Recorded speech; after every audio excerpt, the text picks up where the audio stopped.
Hello everyone. Let's look at this question on fractions. We are told that Janice used 2/5 liters of water to water a pot of plants. She used 1/8 liters of water to wash her plate. How much water did she use to do these two tasks? Alright, so the first thing we must understand is what is the operation we need to carry out. Okay, so sometimes when we look at fractions, we may get a bit nervous.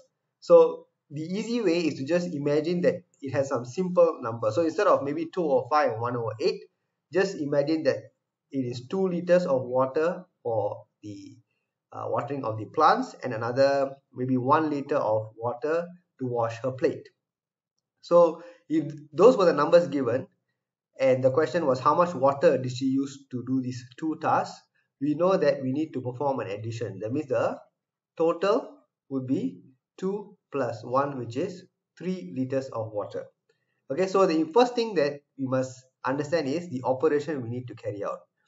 Okay, so now that we understand the operation, let's come back to the original numbers. So what we need to do is we need to perform this addition operation, but now for these two numbers, which is 2/5 plus 1/8.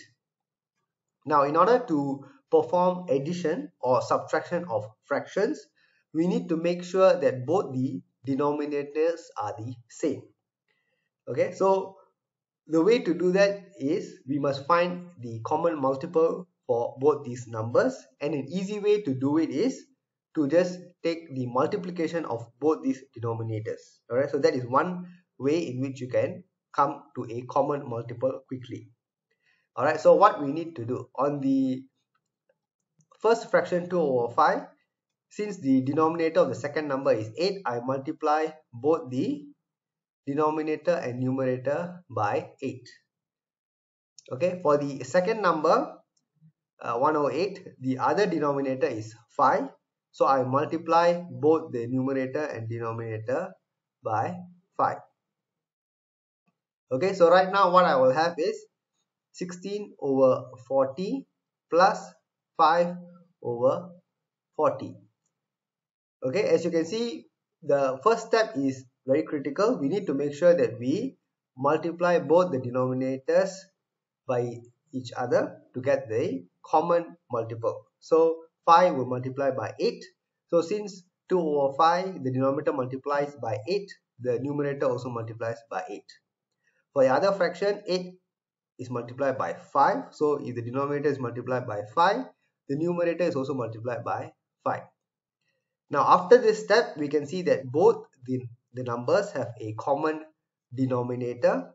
So with that, I can proceed to have a single fraction, okay, with the common denominator, and on top I can perform the operation 16 plus 5. So that will give me 21/40, and that is the final answer here for this question. Alright, so I hope that you have a better idea now how to perform addition or subtraction with fractions. Thank you. Bye.